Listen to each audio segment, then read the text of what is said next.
हर मनुख दुनिया का जोड़ा है ना वो कुछ ना कुछ खोज शुरू करता है तो उस खोज के विचों अपने जीवन की परसनैलिटी घड़ लेंदा है। इस संसार दे विच बिख ते अमृत खिलरिया पिया है। चंगे माड़े गुण अवगुण सारा वाहिगुरू जी ने इस संसार विच खलारा पाया होया है। सतगुरु जी की बाणी का कथन है, बिख अमृत करतार उपाए, संसार बिरख को दोए फल लाए। इत्थे इट्स अ गेम ऑफ चंगियाइयां बुरियाइयां, it's a game of evil and holiness, it's a war between truth and false. Guru Sahib जी ने सिख नूं एक वाहिगुरू दे दर तो अमोलक दात लिया के दिती। उसी धुर की बाणी आई तिन सगली चिंत मिटाई। सारे नाल बोली जाओ, धुर की बाणी आई तिन सगली चिंत मिटाई। और सिख ये बिलीव करता है कि वाहिगुरू जी के दर तो गुरु नानक साहब जी ने उस बाणी नूं उवें सानू बख्शिश कर दिता। वाहिगुरू के हुक्म सदका ही भगतां दे कोलों वो बाणी इकत्र कीती जिहड़ी निरोल हिरदे विचों वाहिगुरू जी दी याद विच निकली हुई है। उस बाणी नूं सतगुरु जी ने सानू बख्शिश कीता। जिस दिन ग्रंथ के रूप में बाणी बजी उदन ही शहादत शुरू हो गई है। उच्चारण करियो सतनाम। शब्द पहलों आ रहा है, पहला मरण कबूल जीवन की छड़ आस, हो सबना की रेणुका तो आओ हमारे पास। पहलों हो चुका है, सूरा सो पहचानी है जो लरै दीन कै हेत, पुरजा पुरजा कट मरै कबहू ना छाड़ै खेत। पहला हो चुका है, कबीर मरता मरता जग मुआ मर पे ना जाने कोई, ऐसे मरने जो मरै बहुर ना मरना हो। उत्थे मरना हो रहा है, उत्थे मैं दा मरना है। प्रोफैसर साहिब सिंह जी का टीका ना तुसी जरूर अपने डाउनलोड करके रखो या घर विच लैके रखो, सिख मिशनरी सुसाइटी कोल है। जदों गुरबाणी की कोई तुक समझ विच ना आवे उन्होंने खोल के पढ़ना शुरू कर दिओ। लड़ाई सिर्फ इस चीज़ की आ गई। सतगुरु तो पहलों दो मत हिंदुस्तान दे विच ने, एक ब्राह्मण मत है, एक इस्लाम मत है। और इस्लाम ताकत दे विच है, ब्राह्मण अजे ताकत विच नहीं है, वो गुलाम है। इस्लाम ने जदों इस्लाम दे अंपायर ने देखा, क्योंकि इस्लाम माड़ा नहीं है, धर्म कोई भी माड़ा नहीं है, पर जदों उस धर्म के उपर वो लोग काबज हो जाते हैं जिहड़े धर्मी नहीं होंदे ते वो नुकसान करते हैं। किसी भी दुनिया के धर्म में ऐसा है। जदों उन्हें देखा कि केंद्रीय स्थान हरमंदिर भी बन गया, दरबार साहब बन गया, जदों उन्हें देखा कि ग्रंथ रूपी इन्हां दे कोल बाणी भी इकत्र हो गई है, इन्हां दा आगू हुण इस तरीके दे नाल सिੱਖੀ नूं फैला चुक्या कि हर शहर दे विच सिੱਖੀ है। मैनू बड़ी वधिया गल लगी, पिछले दिनी मैं पाकिस्तान तो एक वीर की इंटरव्यू कर रहा सी ते मैं उन्होंने कहा भी तुहानू सरकार नहीं तंग करती। वो कहता सरकारां उदों तंग करदियां ने जदों उन्हां नू खतरा होवे, जिन्ना चिर तुहाडे तो किसी नू कोई खतरा नहीं, कोई वार नहीं करेगा। ब्राह्मणी मत ते इस्लाम के पैरोकारां नू ये डर लगा कि जे ये धुर की बाणी गुर की बाणी संसार तक पहुँच गई तो साडा तक जिहड़ा झूठ दीयां दुकानां सी खोली बैठे तो गईयां। क्योंकि बाणी कहती है मुसलमान तू आप बन गुणां नूं धारण करके, हिंदू बन गुणां नूं धारण करके, सिख बन गुणां नूं धारण करके। साडी फैमिलीज़ दे विच भी सेम ही प्रॉब्लम है गुणां दी। जे साडे परिवार विचों कोई झूठ बोल रहा तो सानू दुख हो रहा उहदे अवगण करके भी ये झूठ छड्ड दे, ये नशा छड्ड दे, ये निंदिया छड्ड देवे, ये क्रोध छड्ड देवे। ये जिहड़े सारे अवगण ने गुरु कहंदे ने ये तू कोई भी किसी भी धर्म च रह के छड्ड सकदा है। उच्चारण करियो सतनाम। ते गुणां नूं धारण कर, सर्ब धर्म मैं श्रेष्ठ धर्म, हर को नाम जप निर्मल कर्म। और जिहड़ी ये सच्ची बाणी सतगुरु जी दे राही संसार विच आई, गुरु जी अपने कर कमलों नाल लिखते हैं भी मैं एक पल भी इस बाणी नूं विसारदा नहीं। ਗੁਰੂ ਅਰਜਨ ਦੇਵ ਮਹਾਰਾਜ ਦੀ ਅਗਵਾਈ ਹੈ। ਮਹਾਰਾਜ ਜੀ ਕਹਿੰਦੇ ਨੇ, ਹਮਾਰੀ ਪਿਆਰੀ ਅੰਮ੍ਰਿਤ ਧਾਰੀ ਗੁਰ ਨਿਮਖ ਨਾ ਮਨ ਤੇ ਢਾਰੀ ਰੇ। ਨਿਮਖ ਮੀਨ ਅੱਖ ਝਮਕਣ ਜਿੰਨੇ ਸਮੇਂ ਲਈ ਵੀ। ਗੁਰੂ ਸਾਹਿਬ ਜੀ ਦਾ ਜੀਵਨ ਜਦੋਂ ਤੁਸੀਂ ਪੜ੍ਹਦੇ ਆ, ਸੁਣਦੇ ਆ, ਉਹ ਝੂਠੀਆਂ ਕਹਾਣੀਆਂ ਨੂੰ ਛੱਡ ਕੇ, ਮਿਥਿਹਾਸ ਨੂੰ ਛੱਡ ਕੇ, ਜਿਹੜਾ ਸਿੱਖੀ ਵਿੱਚ ਬੀਜਿਆ ਗਿਆ, ਗੁਰੂ ਸਾਹਿਬ ਜੀ ਦਾ ਜੀਵਨ ਪੜ੍ਹੋ ਤੇ ਗੁਰਬਾਣੀ ਦੇ ਵਿੱਚ ਤੇ ਗੁਰੂ ਸਾਹਿਬ ਜੀ ਦੇ ਜੀਵਨ ਵਿੱਚ ਕੋਈ ਭੇਦ ਨਹੀਂ ਹੈ। ਉਹ ਹਰ ਪਲ ਗੁਰਬਾਣੀ ਦੇ ਅਨੁਸਾਰ ਜੀਵਨ ਜਿਉਂਦੇ ਨੇ। ਹੁਣ ਇੱਕ ਹੈ ਕਿਸੇ ਨੇ ਸੁਣ ਲਿਆ, ਕਿਸੇ ਨੇ ਸੁਣਾ ਲਿਆ, ਪਰ ਗੁਰੂ ਸਾਹਿਬ ਜੀ ਤੇ ਗੁਰਬਾਣੀ ਦੇ ਨਾਲ ਜਿਉ ਰਹੇ ਨੇ, ਇਸ ਗੁਰਬਾਣੀ ਨੂੰ ਹੰਢਾ ਰਹੇ ਨੇ, ਇਸ ਗੁਰਬਾਣੀ ਦਾ ਅਨੁਭਵ ਕਰ ਰਹੇ ਨੇ।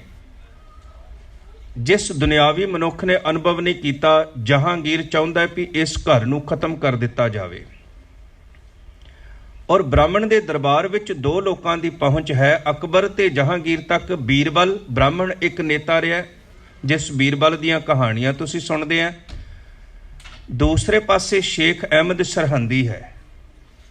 ਇਹ ਦੋਵੇਂ ਹੀ ਧਾਰਮਿਕ ਲੋਕ ਨੇ ਜਿਹੜੇ ਜਹਾਂਗੀਰ ਨੂੰ ਜਾ ਕੇ ਕਹਿੰਦੇ ਨੇ, ਜੇ ਗੁਰੂ ਅਰਜਨ ਦੇਵ ਮਹਾਰਾਜ ਨੂੰ ਖਤਮ ਨਾ ਕੀਤਾ ਤੇ ਇੱਥੋਂ ਦੇ ਲੋਕ ਜਿਹੜੇ ਨੇ ਉਹ ਸਿੱਖ ਬਣ ਜਾਣਗੇ। ਉਹਨਾਂ ਦਾ ਇਹ ਦ੍ਰਿਸ਼ਟੀਕੋਣ ਹੈ। ਤੁਸੀਂ ਉਦੋਂ ਦਾ ਇਤਿਹਾਸ ਪੜ੍ਹ ਕੇ ਦੇਖੋ, ਦੇਰ ਵਾਜ਼ ਥਾਊਜ਼ੈਂਡਸ ਆਫ ਕੰਪਲੇਂਟਸ ਬ੍ਰਾਹਮਣਾਂ ਵੱਲੋਂ ਦਿੱਤੀਆਂ ਗਈਆਂ ਉਸ ਸਮੇਂ ਰਾਜ ਦਰਬਾਰ ਵਿੱਚ ਕਿ ਸਾਡੀ ਜਿਹੜੀ ਮਰਿਆਦਾ ਹੈ, ਸਾਡੀ ਜਿਹੜੀ ਵੇਦਾਂ ਦੀ ਜੋ ਚੱਲੀ ਆਉਂਦੀ ਰੀਤ ਹੈ, ਉਹਨੂੰ ਗੁਰੂ ਨਾਨਕ ਦਾ ਘਰ ਖਤਮ ਕਰ ਰਿਹਾ ਹੈ। ਸਾਰੀਆਂ ਜਾਤਾਂ ਨੂੰ ਇੱਕੋ ਜਗ੍ਹਾ ਤੇ ਬਿਠਾ ਕੇ ਲੰਗਰ ਛਕਾ ਰਿਹਾ ਹੈ, ਸਾਰੀਆਂ ਜਾਤਾਂ ਨੂੰ ਇੱਕੋ ਜਗ੍ਹਾ ਤੇ ਬਿਠਾ ਕੇ ਨਾਮ ਜਪਾ ਰਿਹਾ ਹੈ ਤੇ ਸਾਰਿਆਂ ਨੂੰ ਇੱਕੋ ਜਗ੍ਹਾ ਤੇ ਜਲ ਵਰਤਣ ਲਈ ਦੇ ਰਿਹਾ, ਜੋ ਹਿੰਦੂ ਧਰਮ ਦੀਆਂ ਮਾਨਤਾਵਾਂ ਦੇ ਖਿਲਾਫ ਹੈ।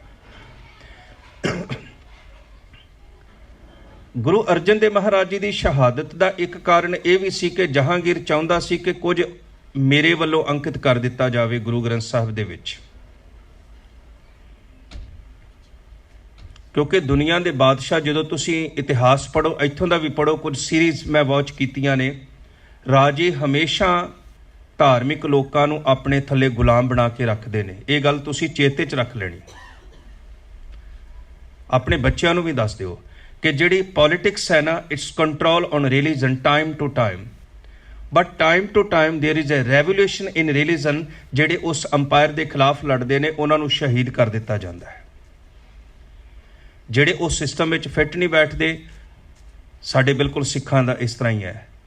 ਸਾਡੇ ਜਥੇਦਾਰ ਭਾਈ ਰਣਜੀਤ ਸਿੰਘ ਜਾਂ ਇੱਕ ਦੋ ਹੋਰ ਜਥੇਦਾਰਾਂ ਨੂੰ ਛੱਡ ਕੇ ਜਿਹੜੇ ਜਥੇਦਾਰ ਜੀ ਹਜ਼ੂਰੀ ਕਰਦੇ ਰਹੇ ਬਾਦਲਾਂ ਦੀ, ਉਹ ਨਾਲ ਚੱਲਦੇ ਰਹੇ ਨੇ। ਜਦੋਂ ਲੱਗਾ ਕਿ ਹੁਣ ਗੁਰਬਚਨ ਸਿੰਘ ਦੀ ਕੋਈ ਨਹੀਂ ਮੰਨਦਾ ਤਾਂ ਉਹਨੂੰ ਉਤਾਰ ਕੇ ਹੋਰ ਲਾ ਦਿੱਤਾ ਗਿਆ। ਇਸ ਤਰੀਕੇ ਦੇ ਨਾਲ ਜਹਾਂਗੀਰ ਚਾਹੁੰਦਾ ਹੈ ਕਿ ਗੁਰੂ ਨਾਨਕ ਜੀ ਦੇ ਘਰ ਨੂੰ, ਉਹਦੀ ਆਪਣੇ ਲਿਖੇ ਹੋਏ ਅਲਫਾਜ਼ ਨੇ ਉਹਦੀ ਆਪਣੀ ਆਟੋਬਾਇਓਗ੍ਰਾਫੀ ਵਿੱਚ, ਉਹ ਕਹਿੰਦਾ ਮੇਰਾ ਦਿਲ ਕਰਦਾ ਜਾਂ ਇਸ ਘਰ ਨੂੰ ਆਪਣੇ ਇਸਲਾਮ ਵਿੱਚ ਮਿਲਾ ਲਵਾਂ ਤੇ ਜਾਂ ਇਸ ਨੂੰ ਖਤਮ ਕਰ ਦਿਆਂ। ਇਹ ਦੋ ਹੀ ਇੱਛਾਵਾਂ ਨੇ, ਤੁਸੀਂ ਇਹ ਚੇਤੇ ਵਿੱਚ ਰੱਖਣਾ।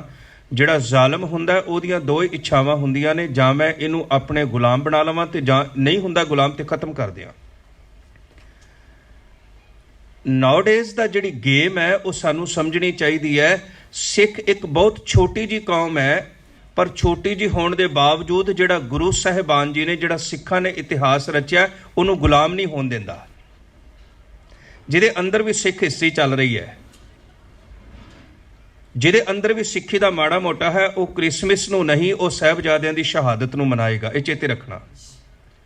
ਜਿਹਦੇ ਅੰਦਰ ਗੁਰੂ ਦੀ ਸਿੱਖੀ ਹੈ, ਜਿਹਦੇ ਅੰਦਰ ਸਾਹਿਬਜ਼ਾਦਿਆਂ ਦੀ ਯਾਦ ਹੈ, ਜਿਹਦੇ ਅੰਦਰ ਚਮਕੌਰ ਚੇਤੇ ਹੈ, ਸਰਹੰਦ ਚੇਤੇ ਹੈ, ਠੰਡਾ ਬੁਰ ਚੇਤੇ ਹੈ, ਉਹ ਕਹੇਗਾ ਮੈਂ ਤਾਂ ਸਾਹਿਬਜ਼ਾਦਿਆਂ ਦੀ ਯਾਦ ਵਿੱਚ ਬੈਠਣਾ, ਮੈਂ ਕ੍ਰਿਸਮਸ ਨੂੰ ਕੀ ਕਰਨਾ। ਔਰ ਉਹ ਬਹੁਤੇ ਲੋਕ ਨਹੀਂ ਹੋਣਗੇ ਬੈਠਣ ਵਾਲੇ। ਇੱਕ ਗੱਲ ਤੁਸੀਂ ਚੇਤੇ ਰੱਖਣਾ, ਜਿਹੜਾ ਰੈਵੋਲੂਸ਼ਨ ਹੁੰਦਾ ਨਾ ਧਰਮ ਦੇ ਵਿੱਚ ਵੀ, ਉਹ ਬਹੁਤ ਥੋੜੇ ਲੋਕਾਂ ਦੁਆਰਾ ਹੁੰਦਾ ਹੈ। ਗੁਰੂ ਅਰਜਨ ਦੇਵ ਮਹਾਰਾਜ ਨੂੰ ਸ਼ਹਾਦਤ ਇੱਕ ਬੜਾ ਵੱਡਾ ਸ਼ਬਦ ਹੈ। ਰਵਿੰਦਰਨਾਥ ਟੈਗੋਰ ਕਹਿੰਦਾ ਸਿੱਖਾਂ ਨੇ ਸ਼ਹਾਦਤ ਸ਼ਬਦ ਹਿੰਦੁਸਤਾਨ 'ਚ ਲਿਆਂਦਾ ਹੈ। ਉਹ ਕਹਿੰਦਾ ਵੀ ਸਿੱਖ ਸ਼ਹਾਦਤ ਸ਼ਬਦ ਲੈ ਕੇ ਆਏ ਤੇ ਇਸਲਾਮ ਦਾ ਸ਼ਬਦ ਸੀ। ਸ਼ਹਾਦਤ ਦਾ ਮਤਲਬ ਚੋਇਸ ਹੁੰਦਾ, ਤੁਸੀਂ ਲਾਈਫ ਤੇ ਡੈਥ ਦੇ ਵਿੱਚੋਂ ਕੋਈ ਚੂਜ਼ ਕਰ ਸਕਦੇ ਹੋ। ਤੁਹਾਡੇ ਕੋਲ ਆਪਸ਼ਨ ਹੁੰਦੀ ਹੈ, ਉਹਦੀ ਆਪਸ਼ਨ ਕਿਸੇ ਕੋਲ ਨਹੀਂ। ਮੈਦਾਨੇ ਜੰਗ ਵਿੱਚ ਵੀ ਤੁਹਾਡੇ ਕੋਲ ਆਪਸ਼ਨ ਹੁੰਦੀ ਹੈ ਵੀ ਜਾਂ ਤੁਸੀਂ ਲੜੋ ਤੇ ਜਾਂ ਦੌੜ ਜਾਓ। ਜਿਹੜੇ ਦੌੜ ਜਾਂਦੇ ਨੇ ਉਹ ਕਦੇ ਸ਼ਹੀਦ ਨਹੀਂ ਹੁੰਦੇ। ਗੁਰੂ ਅਰਜਨ ਦੇਵ ਮਹਾਰਾਜ ਪਹਿਲੇ ਹਿੰਦੁਸਤਾਨ ਦੇ ਵਿੱਚ ਉਹ ਸ਼ਹੀਦ ਨੇ ਜਿਨ੍ਹਾਂ ਨੇ ਮੌਤ ਨੂੰ ਕਬੂਲ ਕੀਤਾ ਬਾਏ ਚੋਇਸ। ਪਰ ਮੈਨੂੰ ਤੇਰੀ ਕੋਈ ਵੀ ਸ਼ਰਤ ਕਬੂਲ ਨਹੀਂ, ਮੈਂ ਸ਼ਹੀਦ ਹੋਣਾ ਕਬੂਲ ਕਰਦਾ ਹਾਂ। ਔਰ ਮੈਂ ਗੁਰੂ ਤੇਗ ਬਹਾਦਰ ਦੀ ਸ਼ਹਾਦਤ ਤੇ ਕੁਝ ਬੇਨਤੀਆਂ ਆਪ ਜੀ ਨਾਲ ਸਾਂਝੀਆਂ ਕੀਤੀਆਂ ਸੀ। 5 ਸਿੱਖ ਗੁਰੂ ਅਰਜਨ ਦੇਵ ਮਹਾਰਾਜ ਦੀ ਸ਼ਹਾਦਤ ਦੇਖਦੇ ਨੇ, ਭਾਈ ਬਿਧੀ ਚੰਦ ਜੀ, ਭਾਈ ਪ੍ਰਾਣਾ ਜੀ, ਭਾਈ ਪਰਾਗਾ ਜੀ, ਭਾਈ ਜੇਠਾ ਜੀ। ਗੁਰੂ ਤੇਗ ਬਹਾਦਰ ਜੀ ਦੇ ਨਾਲ 5 ਸਿੱਖ ਜਾਂਦੇ ਨੇ, ਤਿੰਨਾਂ ਦੀ ਸ਼ਹਾਦਤ ਹੁੰਦੀ ਹੈ। ਸ਼ਹਾਦਤ ਦਾ ਦੌਰ ਗੁਰੂ ਅਰਜਨ ਦੇਵ ਮਹਾਰਾਜ ਤੋਂ ਸ਼ੁਰੂ ਹੋ ਕੇ ਆਨੰਦਪੁਰ ਵਸਾਉਣ ਤੱਕ ਦਾ ਹੈ। ਆਨੰਦਪੁਰ ਦੁਨੀਆ ਦੇ ਵਿੱਚ ਇੱਕ ਐਸਾ ਸ਼ਹਿਰ ਹੈ ਜਿੱਥੇ ਸਰਕਾਰਾਂ ਕਹਿ ਦਿੰਦੀਆਂ ਵੀ ਇਸ ਬੰਦੇ ਨੂੰ ਜੀਣ ਦਾ ਅਧਿਕਾਰ ਨਹੀਂ। ਗੁਰੂ ਕਹਿੰਦੇ ਤੂੰ ਜਿਉ ਸਕਦਾ ਬਸ਼ਰਤੇ ਤੂੰ ਹਿਊਮਨ ਰਾਈਟਸ ਦੀ ਰਾਖੀ ਕਰ, ਬਸ਼ਰਤੇ ਤੂੰ ਭੈ ਕਾਹੂ ਕੋ ਦੇਤ ਨਾ ਨਹਿ ਪੈਮਾਨ ਧਿਆਨ। ਆਨੰਦਪੁਰ ਇੱਕ ਐਸੀ ਜਗ੍ਹਾ ਹੈ, ਇੱਕ ਆਈਡੀਅਲ ਸਿਟੀ ਹੈ। ਔਰੰਗਜ਼ੇਬ ਦਾ ਜ਼ੁਲਮ ਹਰ ਪਾਸੇ ਹੁੰਦਾ ਹੈ, ਪਰ ਆਨੰਦਪੁਰ ਨੂੰ ਸਤਿਗੁਰੂ ਜੀ ਨੇ ਉਹਨਾਂ ਲੋਕਾਂ ਵਾਸਤੇ ਰੱਖਿਆ ਜਿਹੜੇ ਕਹਿੰਦੇ ਨੇ ਅਸੀਂ ਅਣਖ ਨਾਲ ਜਿਉਣਾ, ਅਣਖ ਨਾਲ ਮਰਨਾ। ਗੁਰੂ ਕਹਿੰਦੇ ਆ ਜਾਓ, ਮੈਂ ਤੁਹਾਨੂੰ ਸਿਖਾਵਾਂਗਾ ਜਿਉਣਾ ਵੀ ਤੇ ਮਰਨਾ ਵੀ। ਇਸੇ ਕਰਕੇ ਜਦੋਂ ਭਾਈ ਸਾਹਿਬ ਭਾਈ ਨੰਦ ਲਾਲ ਜੀ ਬਹੁਤ ਵਿਦਵਾਨ ਨੇ, ਹਰਪਾਲ ਸਿੰਘ ਪੰਨੂ ਦੀ ਲਿਖੀ ਹੋਈ ਇੱਕ ਕਿਤਾਬ ਹੈ, ਮੈਨੂੰ ਉਹਦਾ ਨਾਂ ਚੇਤੇ ਵਿੱਚ ਆ ਗਿਆ, ਮੈਂ ਸਾਂਝਾ ਕਰਾਂਗਾ। ਉਹਦੇ 'ਚ ਉਹ ਲਿਖਦਾ ਹੈ ਕਿ ਅੱਜ ਵੀ ਈਰਾਨ ਦੇ ਵਿੱਚ ਭਾਈ ਸਾਹਿਬ ਭਾਈ ਨੰਦ ਲਾਲ ਜੀ ਦੀਆਂ ਗਜ਼ਲਾਂ ਪੜ੍ਹੀਆਂ ਜਾਂਦੀਆਂ ਨੇ, ਔਰ ਉਹ ਲੋਕ ਕਹਿੰਦੇ ਨੇ ਇਹੋ ਜਿਹੀ ਫਾਰਸੀ ਸਾਡੇ ਕੋਲ ਨਹੀਂ ਅਜੇ ਵੀ। ਈਰਾਨ ਨੇ ਦੁਨੀਆ ਦੇ ਬਹੁਤ ਵਿਦਵਾਨ ਪੈਦਾ ਕੀਤੇ। ਭਾਈ ਸਾਹਿਬ ਭਾਈ ਨੰਦ ਲਾਲ ਜੀ ਨੂੰ ਜਦੋਂ ਮੁਸਲਮਾਨ ਬਣਾਉਣ ਦੀ ਗੱਲ ਚੱਲਦੀ ਹੈ ਤਾਂ ਉਹ ਦਿੱਲੀ ਤੋਂ ਦੌੜ ਕੇ ਆਨੰਦਪੁਰ ਸਾਹਿਬ ਆਉਂਦੇ ਨੇ, ਕਿਉਂਕਿ ਪੂਰੇ ਹਿੰਦੁਸਤਾਨ 'ਚ ਇੱਕ ਹੀ ਜਗ੍ਹਾ ਹੈ ਜਿੱਥੇ ਤੁਹਾਡਾ ਧਰਮ ਬਚ ਸਕਦਾ ਹੈ। ਉਸ ਆਨੰਦਪੁਰ ਵਿੱਚ ਔਰੰਗਜ਼ੇਬ ਦਾ ਇਹ ਹੁਕਮ ਹੈ ਕਿ ਕੋਈ ਤਲਵਾਰ ਨਹੀਂ ਰੱਖ ਸਕਦਾ। ਔਰੰਗਜ਼ੇਬ ਦਾ ਹੁਕਮ ਹੈ ਕਿ ਕੋਈ ਘੋੜੇ ਤੇ ਸਵਾਰ ਨਹੀਂ ਹੋ ਸਕਦਾ। ਔਰੰਗਜ਼ੇਬ ਦਾ ਹੁਕਮ ਹੈ ਕਿ ਕੋਈ ਨਗਾਰੇ ਨਹੀਂ ਵਜਾ ਸਕਦਾ, ਢੋਲਕੀ ਤੋਂ ਵੱਡਾ ਢੋਲ ਨਹੀਂ ਵਜਾ ਸਕਦਾ। ਪਰ ਆਨੰਦਪੁਰ ਦੇ ਵਾਲੀ ਦਾ ਹੁਕਮ ਹੈ, ਕਿਉਂਕਿ ਇਸ ਸਟੇਟ ਇਨ ਸਟੇਟ ਇਹ ਗੱਲ ਸਮਝ ਲੈਣੀ। ਜਿਹੜੀ ਤੁਹਾਨੂੰ ਗੁਰਦੁਆਰੇ ਮਿਲੇ ਨੇ ਨਾ, ਇਹ ਗੁਰਦੁਆਰਿਆਂ ਦੇ ਵਿੱਚ ਗੁਰੂ ਨਾਨਕ ਸਾਹਿਬ ਜੀ ਦੀ ਐਸੀ ਮਰਿਆਦਾ ਲਾਗੂ ਹੋਣੀ ਚਾਹੀਦੀ ਸੀ ਵੀ ਜੋ ਕੰਮ ਸਰਕਾਰਾਂ ਨਹੀਂ ਕਰ ਸਕਦੀਆਂ ਉਹ ਤੁਸੀਂ ਕਰਦੇ। ਜੇ ਸਰਕਾਰ ਕਿਸੇ ਗਰੀਬ ਦੀ ਮਦਦ ਨਹੀਂ ਕਰ ਸਕਦੀ, ਉਹ ਗੁਰਦੁਆਰਾ ਕਰਦਾ। ਜਿਨ੍ਹਾਂ ਲੋਕਾਂ ਨੂੰ ਸਰਕਾਰ ਐਜੂਕੇਟ ਨਹੀਂ ਕਰ ਸਕਦੀ, ਇਸੇ ਕਰਕੇ ਹੀ ਇਸ ਗੁਰੂ ਘਰਾਂ ਨੂੰ ਹਮੇਸ਼ਾ ਕਬਜ਼ੇ ਵਿੱਚ ਲਿਆਉਣ ਦੀ ਕੋਸ਼ਿਸ਼ ਰਹੀ ਹੈ।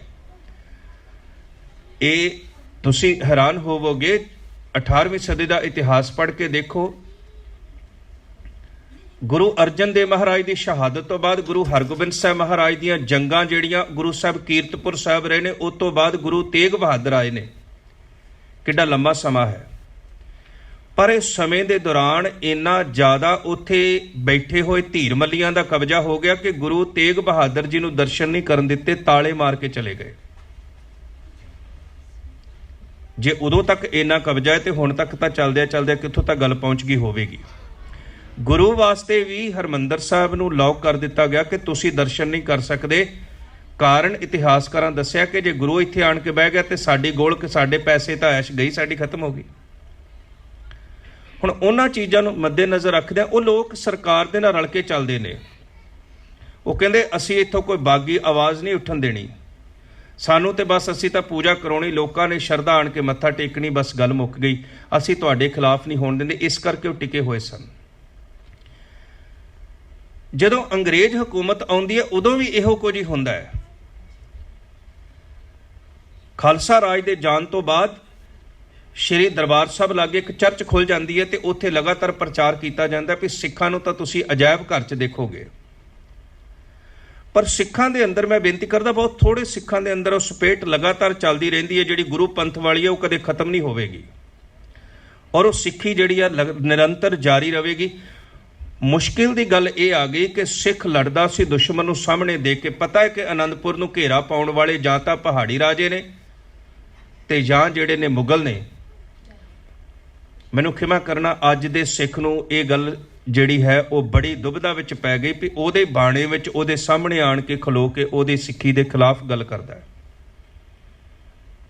ਜੇ ਤਾਂ ਕੋਈ ਗੁਰਦੁਆਰੇ ਆਣ ਕੇ ਕੋਈ ਗੈਰ ਸਿੱਖ ਗਾਲ ਕੱਢ ਦੇਵੇ ਤਾਂ ਅਸੀਂ ਕਹਿੰਦੇ ਸਾਡੇ ਗੁਰੂ ਦੀ ਬੇਦਬੀ ਹੋ ਗਈ। ਜੇ ਬਾਣੇ ਵਿੱਚ ਆਣ ਕੇ ਉਹ ਗੰਦੀਆਂ ਗਾਲਾਂ ਕੱਢਦਾ ਹੋਵੇ ਤੇ ਅਸੀਂ ਚੁੱਪ ਰਹੀਏ, ਫਿਰ ਕੀ ਕਹੀਏ ਵੀ ਇਹ ਸਾਡਾ ਦੋਗਲਾਪਨ ਹੈ ਜਾਂ ਸਾਡੀ ਕਾਇਰਤਾ ਹੈ। ਸਤਿਗੁਰੂ ਗੁਰੂ ਅਰਜਨ ਦੇਵ ਮਹਾਰਾਜ ਜੀ ਨੇ ਸ਼ਹਾਦਤ ਬੜੀ ਸ਼ਾਂਤਮਈ ਤਰੀਕੇ ਨਾਲ ਦਿੱਤੀ। ਨਾ ਕੋਈ ਸ਼ਰਾਪ ਦਿੱਤਾ, ਨਾ ਕੋਈ ਗੱਲ ਕੀਤੀ। महाराज जी कहते मैं जिहड़ी गल कह रहा ना, मैं हामी पा रहा। शहादत हुंदा भी शाहदी पढ़नी, गवाही भरनी कि यह जो तुरकी बाणी है ਇਹਦਾ ਇੱਕ ਇੱਕ ਅੱਖਰ ਸੱਚ ਹੈ ਤੇ ਮੈਂ ਆਪਣੀ ਜਾਨ ਇਹਦੇ ਵਾਸਤੇ ਵਾਰਨ ਲਈ ਤਿਆਰ ਹਾਂ। ਗੁਰੂ ਕਲਗੀਧਰ ਪਿਤਾ ਮਹਾਰਾਜ ਜੀ ਨੇ ਆਨੰਦਪੁਰ ਸ਼ਹਿਰ ਜਦੋਂ ਵਸਾਇਆ, ਦੇਖਦੇ ਦੇਖਦਿਆਂ ਹਜ਼ਾਰਾਂ ਲੋਕ ਉੱਥੇ ਇਕੱਠੇ ਹੋ ਗਏ, ਹਜ਼ਾਰਾਂ ਲੋਕ।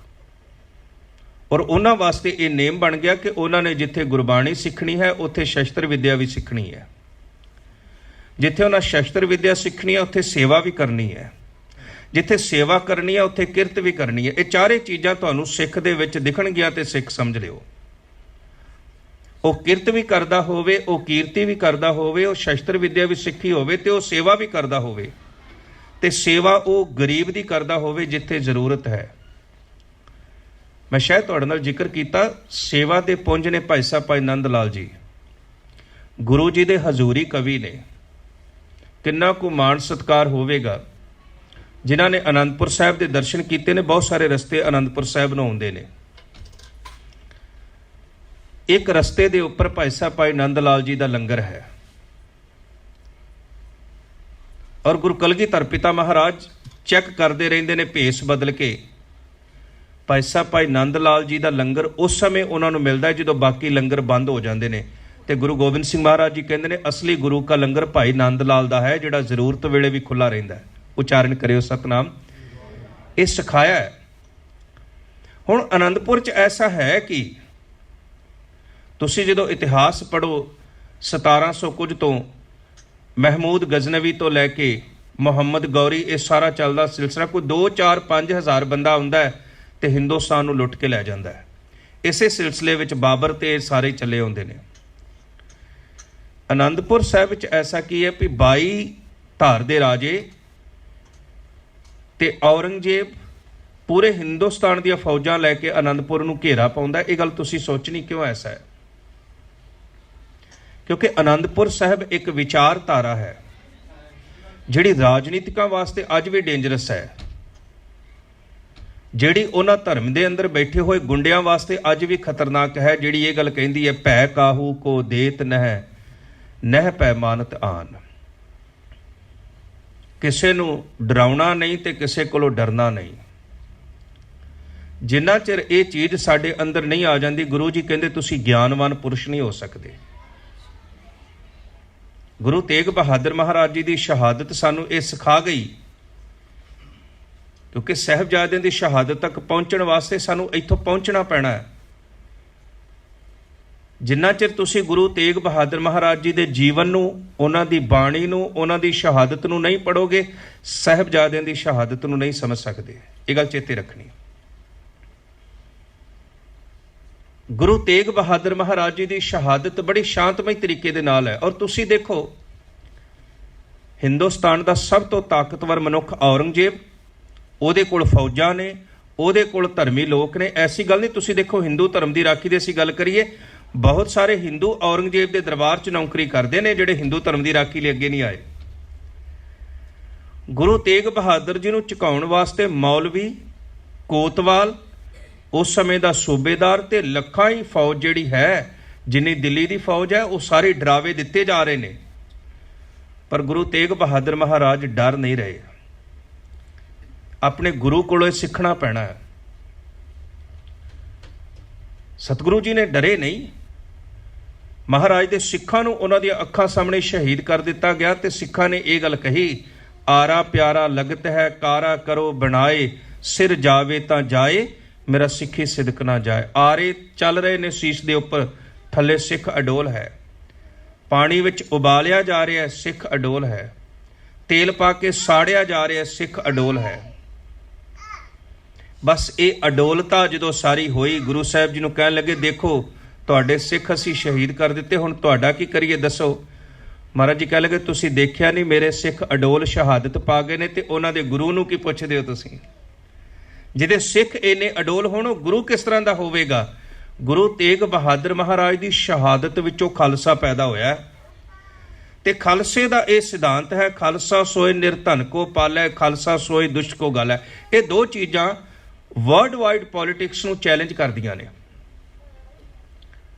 ਜਿਹੜੀ ਭੈ ਕਾਹੂ ਕੋ ਦੇਤ ਨੇ, ਰਾਜਨੀਤਿਕ ਲੋਕ ਡਰ ਦਿੰਦੇ ਨੇ, ਉਹ ਡਰਾ ਕੇ ਰੱਖਦੇ ਨੇ ਆਪਣੇ ਲੋਕਾਂ ਨੂੰ, ਤੇ ਲੋਕ ਡਰਦੇ ਨੇ। ਗੁਰੂ ਕਹਿਣ ਲੱਗੇ ਮੈਂ ਐਸਾ ਮਨੁੱਖ ਤਿਆਰ ਕਰਨਾ ਚਾਹੁੰਦਾ ਜਿਹੜਾ ਕਿਸੇ ਨੂੰ ਡਰਾਵੇ ਨਾ ਤੇ ਜਿਹੜਾ ਕਿਸੇ ਕੋਲੋਂ ਡਰੇ ਨਾ। ਜੇ ਕਿਸੇ ਕੋਲੋਂ ਡਰਨਾ ਨਹੀਂ ਤੇ ਪਰਮਾਤਮਾ ਦਾ ਚਿੰਤਨ ਰੱਖਣਾ, ਕਿਉਂਕਿ ਗੁਰੂ ਕਹਿੰਦੇ ਨਿਰਭਉ ਜਪੈ ਸਗਲ ਭਉ ਮਿਟੈ। ਜਿਨ ਨਿਰਭਉ ਜਿਨ ਹਰ ਨਿਰਭਉ ਧਿਆਇਆ ਜੀ, ਤਿਨ ਕਾ ਭਉ ਸਭ ਗਵਾਸੀ। ਵਾਹਿਗੁਰੂ ਜੀ ਦਾ ਚਿੰਤਨ, ਵਾਹਿਗੁਰੂ ਜੀ ਦੇ ਗੁਣਾਂ ਦਾ ਚਿੰਤਨ ਕਰਦਿਆਂ ਕਰਦਿਆਂ ਅਸੀਂ ਨਿਰਭਉ ਹੋ ਸਕਦੇ ਹਾਂ।